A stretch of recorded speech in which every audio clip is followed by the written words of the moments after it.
This is an informational meeting of the Mishawaka Common Council that has been called to consider a very specific topic, which is a proposed ordinance and the proposed issuance of some sewage or sewer works bonds and the funding of some related projects. So this evening we'll be hearing from some representatives of the administration as well as some of our outside consultants. So unless there's anything else, why don't we go ahead and get started? And Mr. Barilla, you appear to be ready to go, so the floor is yours, sir. I'll kick us off tonight. Thank you. President Hicksonball, honorable council members, Madam Clerk, thank you for allowing us to speak tonight. My name is Tim Brill. I'm the Wastewater Division Manager for the City of Mishawaka. Tonight we'll be talking about a pending request for bond revenue. Over the past 30 years, myself and others have been working on projects to reduce and eliminate combined sewer overflows in Mishawaka. The projects that we are seeking bond funding are a continuation of that work. As there are some new faces on the council since the time this process began, I wanted to provide a brief history. Since 1990, Mishawaka has aggressively worked to reduce combined sewer overflows. A 99.5% capture rate has been achieved to this point, so we've been very successful. In May of 2014, Mishawaka was required to enter into a consent decree with the federal government. This consent decree stipulates specific projects that must be completed in a set period of time. In 2014, we came before the Mishawaka Council. Since 2014, we've come before the Mishawaka Council several times to request revenue bond funding for these projects. In 2017, a rate increase approved by Mishawaka Council in 2016 prepared the city for bonds that would be needed for construction projects and meeting the obligations of our current consent decree. The wastewater rates will not be affected with this last programmed revenue bond, and that's very important. Some of the completed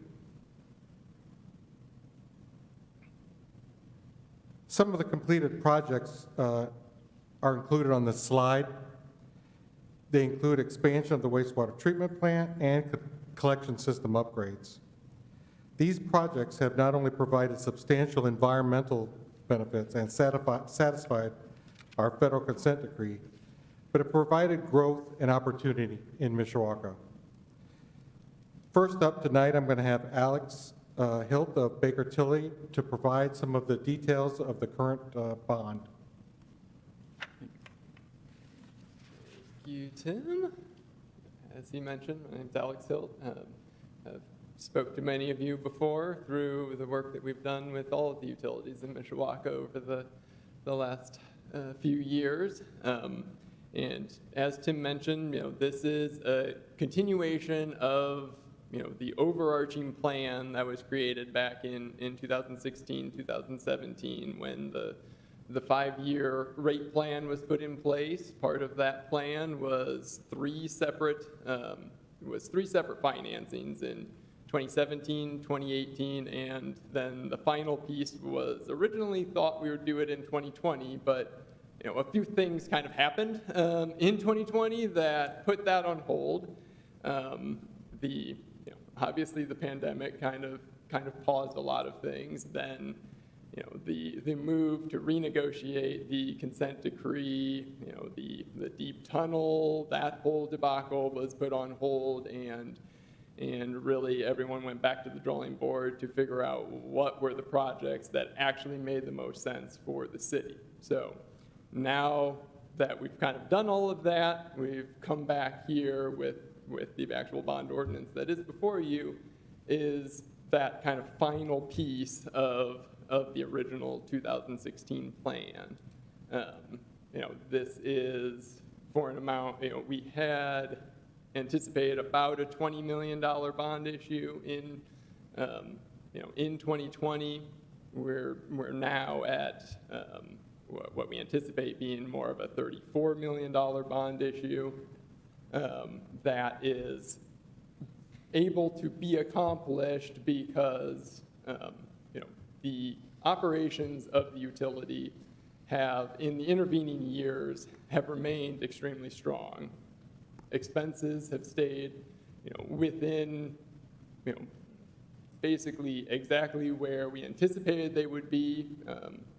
The bottom part that you see up here, in 2020, we had anticipated estimates of 8.3 million, and what we actually ended up with in 2022, the actual results were at 8.275 million. So, the expense side has remained within the expectations, and because of all of the growth that the city has experienced, revenues have come in significantly higher consistently over the intervening 5 years. So, again, for 2022 actual results, we were almost $1 million ahead of where that plan was when it was initially created. So, that is how there is room to tackle all of these projects that are anticipated. And do it without a rate increase being needed. There is another piece to this now that we are a few years further on. We're closer to some more of the existing debt of the sewage works rolling off. And, as we have done in the past with numerous issues with the city, we're proposing a 20-year financing plan for this bond issue to be sold competitively to ensure you can get the best interest rates possible. And it will be going through a rating process, assuming that the ordinance is approved, to have a second look at the financial condition and to, again, better position those bonds to get appropriate bids on the market. And as Tim alluded to, these are the last project needed to get to the proposed overflow level that has been provided to IDEM and EPA. What we had initially thought there would still, maybe be a large piece that was undefined, outstanding. At this point, we're able to actually, get to what is anticipated to be that final and best offer that's being made to EPA as far as the new consent decree is concerned. And we're doing that with just this one final bond issue that fits within the existing rate structure. So, and as I mentioned before, we have a couple of bonds, the 2015 and the 2010 bonds that are being, are coming to the end of their existing life over the next several years. So, what that does provide us with is the ability to, structure this new financing to better fit around those existing bonds and not negatively impact the rates, because we have that room. We can defer some of the principal payments for just a couple of years to really limit that impact on the ratepayers and make no changes there, while still giving you the flexibility needed going forward to continue to operate the sewage works efficiently and be positioned if anything does change over the next 10 years that require, additional investments that, we don't have on the agenda or in the plans as of now. But that was the basic overview of the financing. We will obviously be available for questions, but if we want to move on, I think Chris can go through a lot of the specifics of the projects. But. Mr. Compton? Mr. President, thank you. So, if I understood correct, and it's hard for me to hear in this room, we bond not to exceed 40 million, but to me, more importantly, the money we're going to use for these projects is going to make us compliant with IDEM, the EPA, and the Justice Department and our agreement with them. Is that what I'm hearing from you? So this is doing the rest of the projects as the city has proposed. So this is excuse me. Yep. So I understand. Okay, that makes, okay. Because I had never heard that we had reached an agreement completely, that they had accepted our proposal. But what this does is 40 million gives us, we're spending, will take us to the end of our commitment. Now, whether we have to go further is still unknown. Yeah, that, To, you know, I mean, it's possible this could be it. We hope it is. yep. But our appeal has not been completely Yeah, gone through correct. yet. There is not a new signed consent decree at this Okay. point. That negotiation is still ongoing, and you know, I'm sure you've heard plenty about the mayor's stance on that. And Oh, yeah, yeah. That's why I asked the question, because I hadn't heard a resolution to that. Correct. Or so I had, unless I missed something. So, okay, you answered my question. Thank you.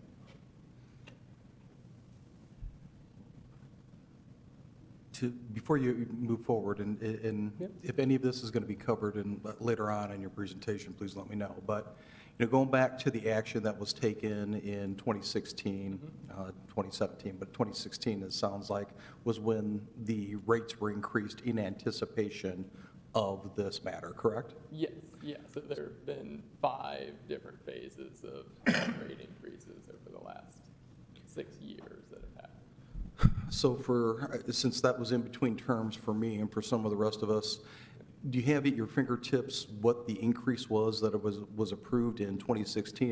And in particular, was it a one-time increase or was it a series of graduated increase that was built into this plan? Yeah, so it was a series of graduated increases. So every year from 2017 through 2021, we had, I think it was about a $2 change in the rates per year to an average residential bill was what was targeted back then, and you know it was spread across those 5 years to, you know, because we had all of these projects from the long-term control plan. You know, we had a 10, 15-year plan of what we knew was going to be out there, is what positioned the utility to be able to do those 5 increases and set ourselves up for moving forward in this.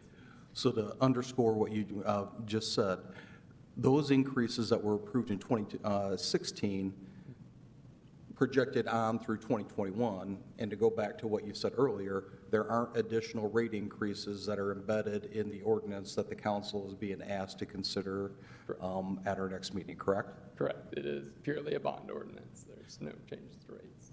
And then with regard to that $2 per interval increase, is it possible to correlate that to a percentage increase, or would you need to do some calculating to be able to?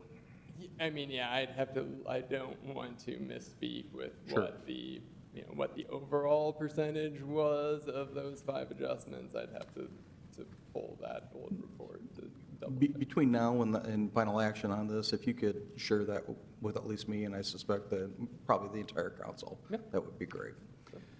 Then with regard to the slide that's on the screen right now, we talked about project estimates of $35 million. And I believe I know the answer to this question, but for everybody's purposes, including the public, if our anticipated project estimates are $35 million, why does the ordinance and why does the presentation then reference a $40 million, up to a $40 million bond issuance? Yeah, so, you know, the bond ordinance establishes kind of these maximum parameters that you as the council are approving, and, you know, really creates the ceiling on what can be done without coming back to you with additional approvals. So, you know, we generally will take, you know, where we think project costs are going to end up and add a little bit of cushion on there so that if something happens between when we start the bond ordinance process and when we really finalize the size of the bonds based on the newest and best, you know, bid information that we have, it just makes sure that we don't necessarily have to restart the entire bond process just because because bids came in a little bit higher than we may have wanted to or expected initially. And because, this process gets started sooner than a lot of the other things, so we may not have, all of the details of the project costs worked out when we're initially creating this bond ordinance. So, it creates that cap. We only want to actually borrow what's needed for the projects that have been identified. So we're going to end up somewhere underneath there based on where we're at now. We're at just under $34 million with what we've prepared. So if I can restate that, $40 million is the maximum. Yep. We won't spend $40 million unless unanticipated costs of the project force us to spend up to that level. But at present, it's anticipated to be a $35 million or perhaps a little bit less than $35 million project, correct? Correct. Okay. And then the last question for me, at least at this point, in the bond ordinance, there's some discussion of the interaction between the servicing of the bonds and the TIF area and tax increment. Are you going to be covering that later, or would now be a good time to talk about that? Yeah, we can go into that now. I don't. I don't have. Believe it or not, I can be a patient man, and I can wait until you get to that point in your. As far as what else we have prepared, it goes into the details of the project. So, if we have details about the specifics of financing in the ordinance, I think that's. Why don't we talk about that then? So, let's talk about how these bonds are going to be serviced. We've already identified that we're not going to have to raise rates anymore because of the action that was taken in 2016. So with that revenue stream and then the TIF revenue stream, talk about how the debt that's represented by these bonds will be paid off. Yeah, so, the language that's in the bond ordinance is to make sure that TIF contribution that's made to the sewage works, that provides the TIF credit for inside the city customers, it makes sure that is counted as net revenues as is defined in the bond ordinance, because that is what's required and what the rating agency, what the bond purchasers will look at is what that net revenue pledge is to the repayment of these bonds. And, the net revenues of the utility, without that extra discussion of TIF, is just the money you bring in less what you have to spend to keep the utility operating. So that is your net revenues. But, since we do have the $3.3 million TIF contribution coming in, we want to make sure that gets captured within that net revenue number.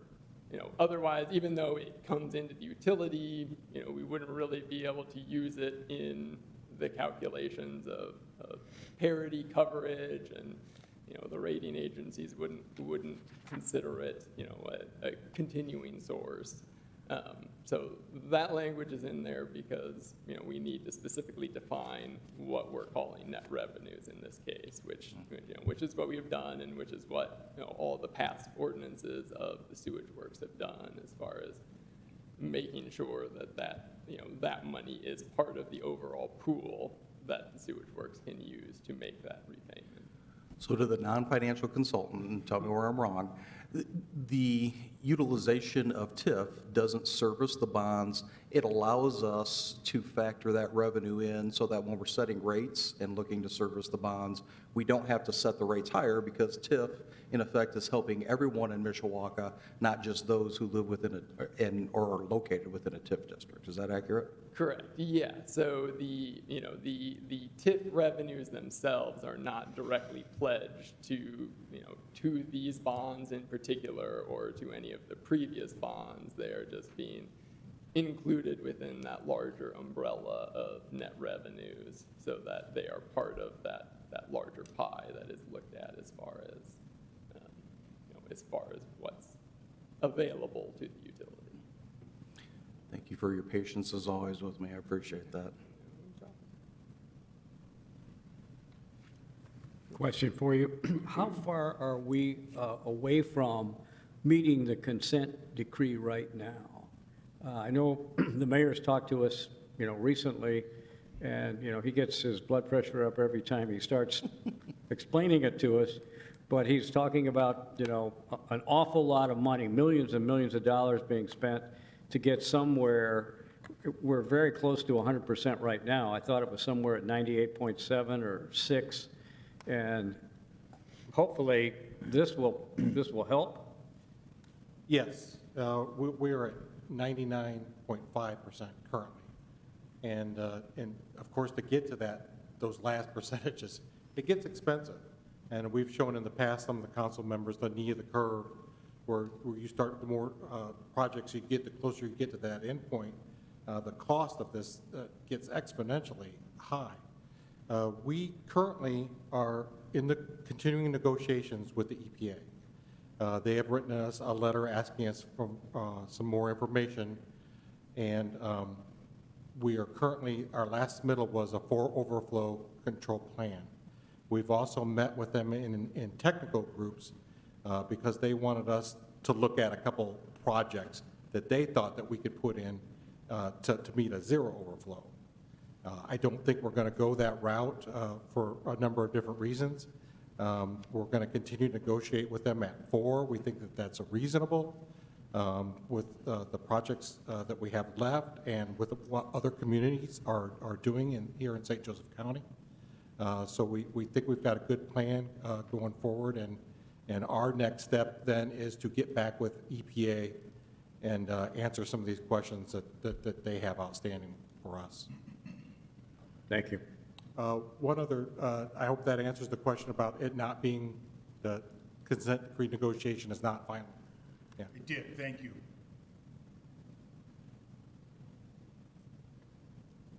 Thank you. The floor is yours.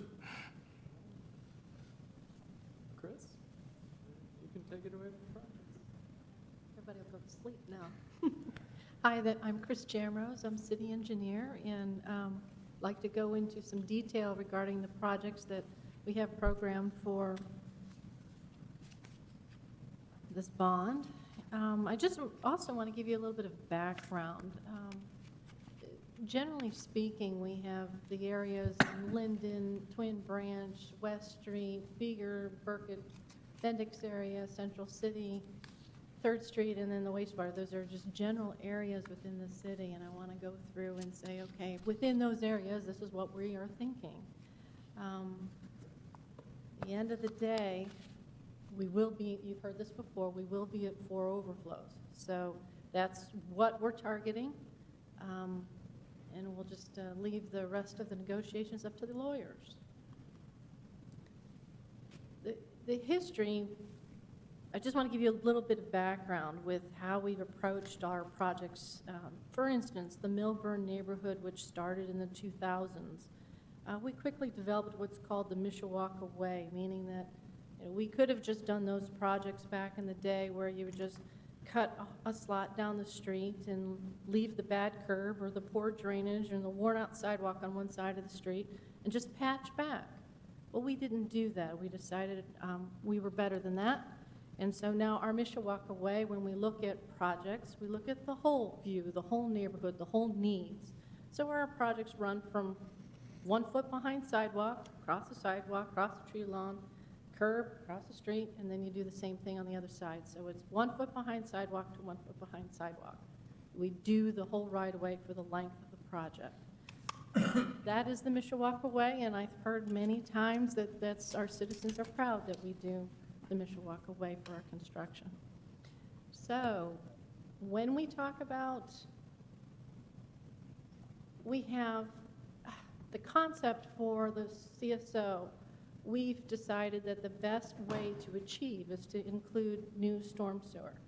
And so we have new storm sewer, we have new, and then we reutilize the sanitary sewer or the combined sewer as a sanitary sewer, trying to save some funding so that we can then create 2 separate systems.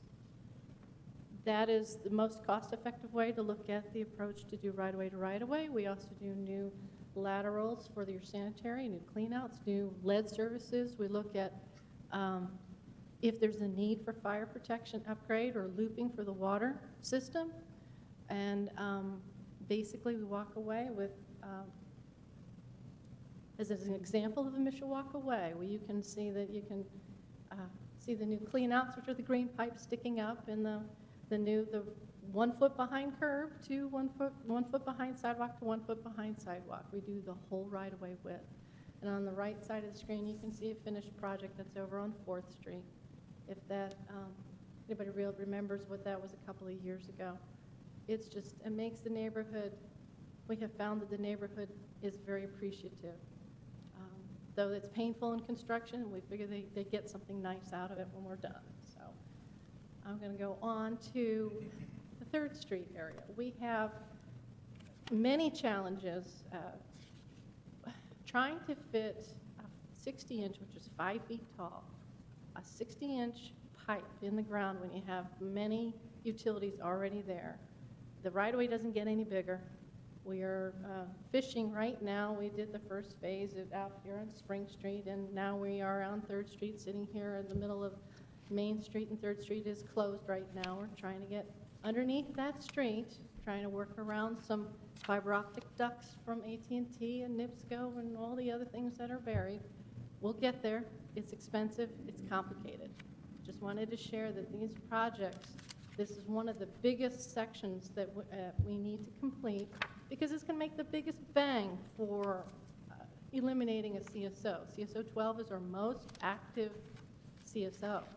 So by completing all 3 of these phases that you can see, we're about done with the red. We're going to start with the blue and go on to the green. We will have impacted our overflow level greatly by completing this one. We will have rerouted the CSO that actually goes out Cedar Street. It will get picked up and brought down to the plant for treatment. That's the concept behind this project. It'll also do some new downtown lighting and new downtown. It'll make it pretty, more pretty too. It's one of the prettier projects we have going on. I'm going to jump over to CSO 23A. We had, the original concept was the yellow. In designing this project, we found that the red line had some major deficiencies with some of the water capacity for fire protection. It wasn't looped, it wasn't the right size. So as we looked at this project, we said, oh gosh, do we really need, I mean, we need to be in here doing this work for CSOs, but the majority of the work on the red was more water improvements. Well, we got really lucky that we got good bids in with the other ARP monies, and we asked if we could use some of the remaining funds for that red. And I believe Becky's asked you guys your opinion. I don't think it's through the board yet, so I'm hoping that it will, not out speaking out of turn, but those two pair very well, and at the end of this process, I hope we can do both projects. You'll see 24 in the blue, which is over on the right end of that, on that slide. That is, well, slated for probably 24, what do I say, 23, 24. And again, it's just neighborhood improvements. So go on to the West Street area, which, oh golly, we made a mess in that neighborhood a couple of years back. We are now going to go for the goalpost. See, the blue looks like a goalpost. And we bid that project. That's how we ended up having favorable bids, where we ended up coming in under the engineer's estimate. So yay, maybe we'll continue that trend this year. I hope so. But again, we have these projects rolling out. These projects are very specific to targeting improving the CSOs, so that in this case, by completing these projects, which will eventually go all the way to Rose Park, we have CSO 9 impacted, which is down at the intersection of Front and West Street, so that we allow capacity to be added in as we grow. So in the world of long-term control plan, you're not allowed to talk about growth. They think it's a bad word, but from the Mishawaka way, we need to make sure that we plan for it. So these are fabulous projects. They help the neighborhood, they help the backups in the basement, and they help us long-term for growth. This area has, if we've gone back and forth, this is the CSO 20. It was on the radar, but we go, boy, it's less overflowing than, say, 23A or 24. But we've also had some improvements in the Twin Branch Park, and we thought we could get some synergies with looking at CSO 20 in relation to some of the neighborhood concerns regarding the school and the Twin Branch Park. So we have a dual purpose in this area. We currently have the study to figure out how we are going to phase this area for improvement. It's in this year's budget.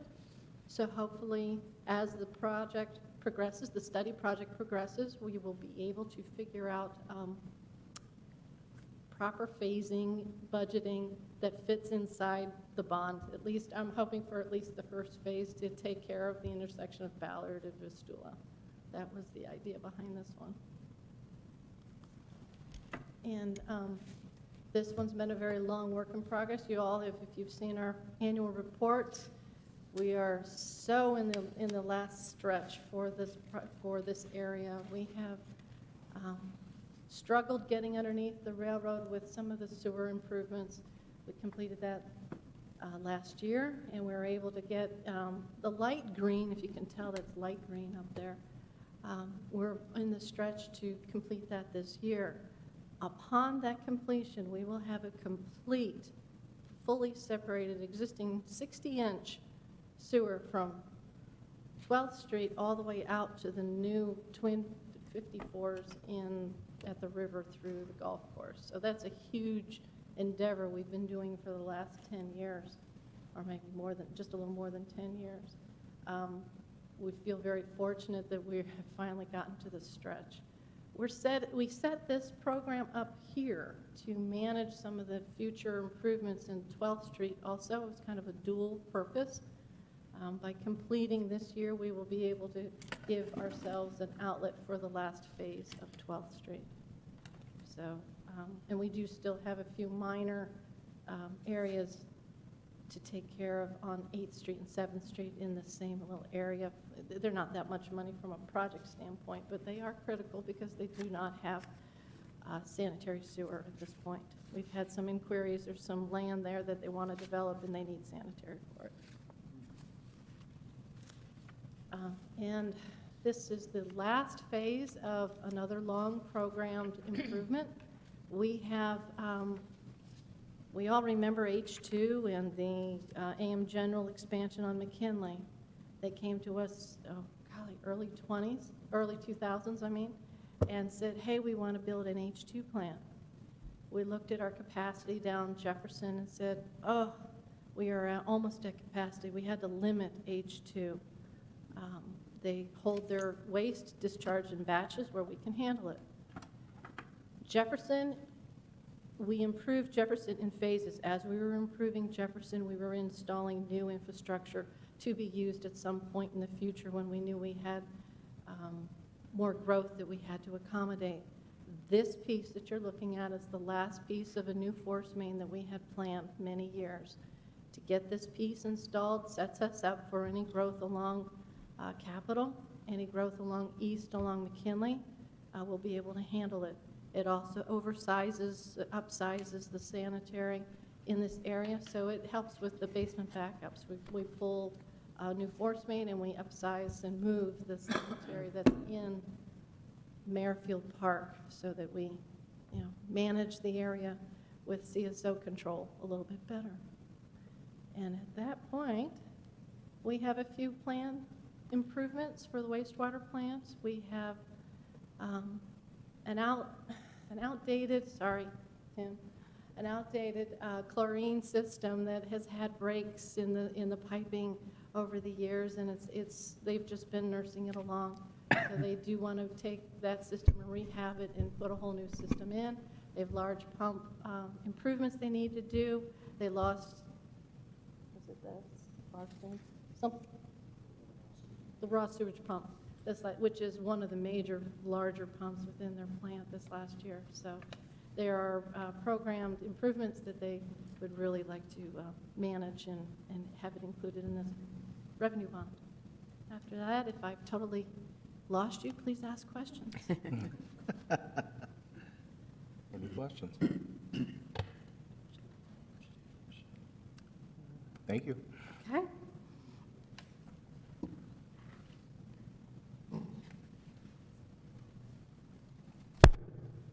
Thank you again for allowing us to speak tonight.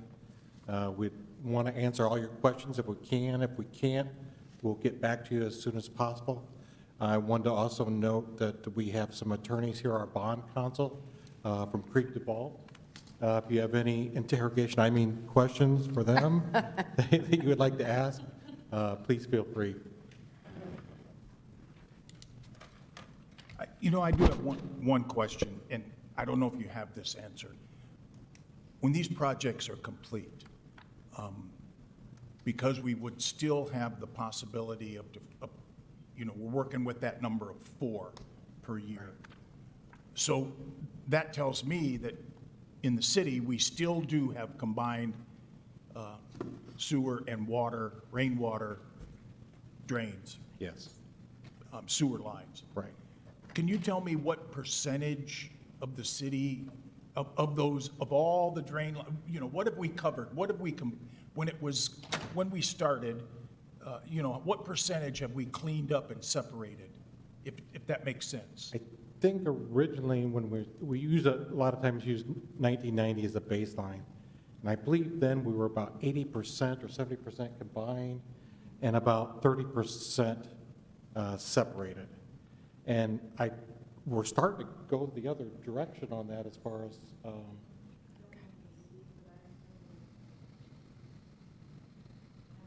yeah, we've made a huge impact on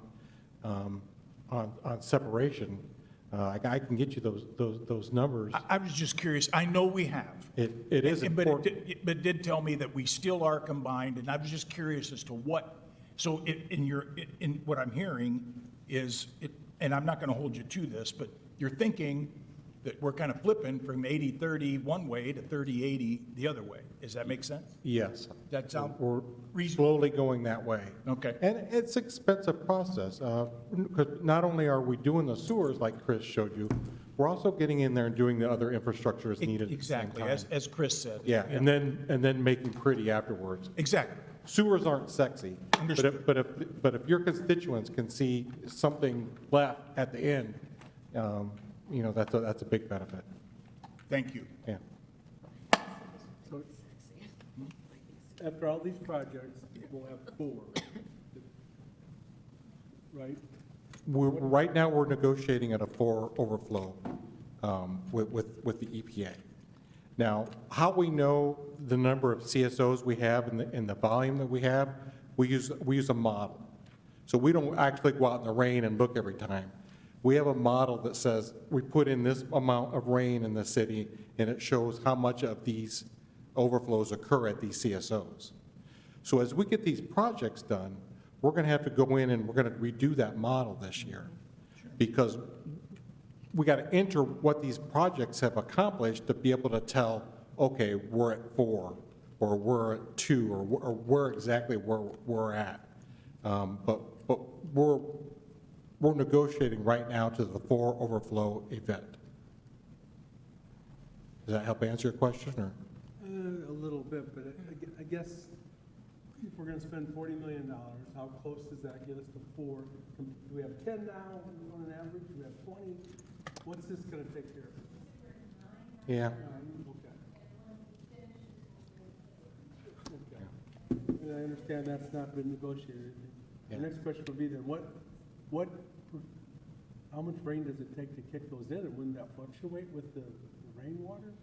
That these are designed for what they call a typical year in a standard rainfall event.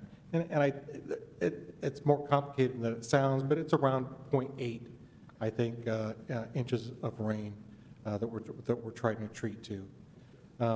So we have to get all of that rain either captured or out of the system to achieve that 4 overflow event. Thank you. I have a follow-up question to that. Thanks, Tim, and thanks, Chris, for, it's a lot, it's complicated and a lot of work, and I know you guys have been working on it for years and years and years, and it's impressive. I have a question that you may not be able to answer too, but if we needed to get to zero, let's say we don't, our negotiations fail and we have to get to zero, are we talking another $40 million? I don't believe so. We think that if we are forced to go that way, that there's additional work that we can do in some of these areas, like continuing the process that we've been doing to get to that zero. Yeah. So you don't think it'd be 40? We'd be able to tweak what we've already done? Or what we're doing? It's hard to say. Yeah. You know, it's hard to give that kind of answer at this point, and when that occurs, it's hard to project that. Right, okay, But I hope not. thanks. You have anything else to add? To follow up on my colleagues' good questions, I may be confusing myself, but when we refer to a 4 overflow level of control, and to go back to Mr. Compton's question about the percentage, that's different than saying that there are only going to be 4 combined sewers, or is that what that means? 4 means that we only have 4, or is it 4 CSO events across all the sewer works that we have control over as a municipality? The majority of ours, under this typical rainstorm that we use as a guidance, don't overflow at all during that. There's just a few, a lot of the areas that Chris pointed out, like on 3rd Street, that's CSO 12. It has a lot of overflows, but they're really small.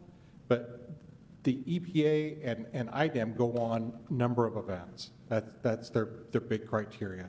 So we've got to lower those to this 4 overflow plan. So then as a follow-up to Mr. Compton's question, for me, I'd be interested in, I believe this is Mr. Hazen's question, the number of sewers that represent that 30% that haven't been addressed by our plan. Was that your question, Mr. Hazen?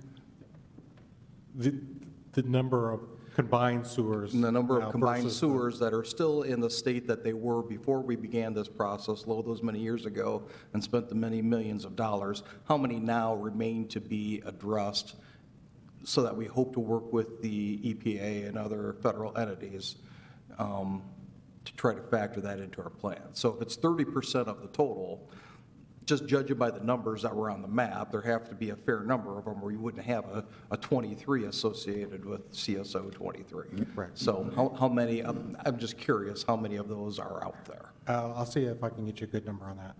Yeah, Thank you. more accurate number than making guesses. Perfect, thank you.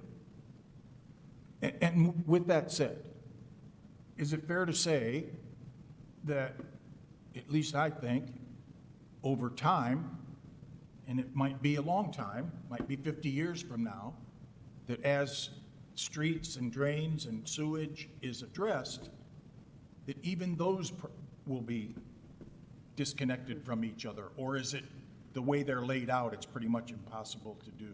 No, I think that's a possibility. So it is fair to say that eventually we'll get to zero, it's just not in this, in our immediate plan right now. Right. Financially, we just can't afford to lay down that kind of financing Right. to go that far. Okay. So that's Kind of why. follow up from what Kate had asked Yeah. and Greg is asking. Yeah. In the future, we will get there. It's just going to take a lot more time and as projects, as things come along. Right. Okay, thank you. Thanks. I just had a quick question, and it's a logistics question. Can we get a copy of these slides? Absolutely. Okay, Yeah. thank you. I've got one question, too. Since we've been working on this, and I think, Chris, you said back to 1990? 1990 is what we call our baseline, because we started keeping some hard statistics at that time. There were people that were working on it before then, trying to lower CSOs. But we began in earnest and started keeping some hard statistics in 1990. So we use that as our, kind of our beginning point. So now, are we aligned with any other cities that are still negotiating with the EPA? And are we using a law firm, or who are we using? We have several law firms involved. We have Barnes and Thornburg that has been helping us negotiate our current consent decree renegotiation. We also have another law firm called ELPO that are coming in. One of the partners that we're working with was one of the people who helped write, she was at the EPA, helped write some of these CSO rules. So she's very good, very knowledgeable about these regulations. Thank you. Is there a date where this has to be done, the EPA? The consent decree has specific dates listed in it that these projects have to be done. Now, we've asked for an abeyance or continuance with some of those projects that were related to the tunnel, because the tunnel is off the table, and they've informally told us that they agree with us. We have not gotten that in writing yet, but they said they understand why the tunnel is off the table, and they believe that they're okay with that.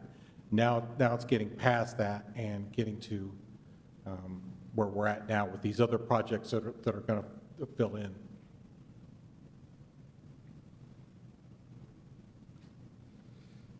Any other questions for any of our presenters? Folks, anything else that you'd like to share with us? No, I'd like to express my thanks, though, for everyone and working us in tonight and taking the time to hear our request. Of course. Thank you. Thank you, and thank you to everyone for Thanks, the work that everybody, you for coming. did. As somebody who wasn't here in 1990, but you're closer to the inception of this process, I'm like Mr. Compton. I'm Yes, I- proud of the work that we've done, the significant progress that we've made, and look forward to some additional relief from the federal government so we can reach a realistic end game here without expending an exorbitant amount of money to try to further improve where we're at. So if there's nothing further, we'll conclude this session. For the record, we will be voting on the proposed ordinance that captures all this information and actually would improve the issuance of the bonds and the projects at our next council meeting, which is scheduled for Monday, April 17th at 7 o'clock here in the council chambers. So if there are no other questions or comments from the council, we're adjourned. Thank you. Thank you, folks.